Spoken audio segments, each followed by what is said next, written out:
దేశవ్యాప్తంగా అమలు చేయాలని చూస్తున్న త్రిభాషా విధానంలో భాగంగా హిందీని తప్పనిసరి చేయాలనే అంశంపై పలు రాష్ట్రాలు తీవ్ర నిరసనలు వ్యక్తమవుతున్నాయి.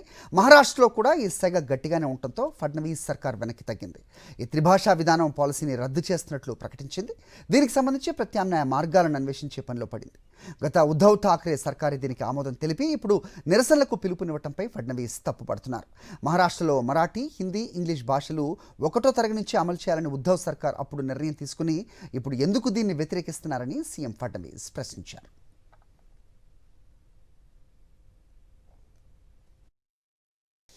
దేశవ్యాప్తంగా అమలు చేయాలని చూస్తున్న త్రిభాషా విధానంలో భాగంగా హిందీని తప్పనిసరి చేయాలనే అంశంపై పలు రాష్ట్రాలు తీవ్ర నిరసనలు వ్యక్తమవుతున్నాయి.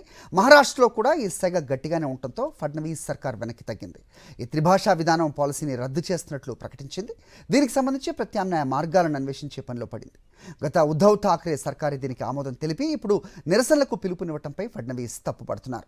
మహారాష్ట్రలో మరాఠీ, హిందీ, ఇంగ్లీష్ భాషలు 1వ తరగతి నుంచి అమలు చేయాలని ఉద్ధవ్ సర్కార్ అప్పుడు నిర్ణయం తీసుకుని ఇప్పుడు ఎందుకు దీన్ని వ్యతిరేకిస్తున్నారని సీఎం ఫడ్నవీస్ ప్రశ్నించారు.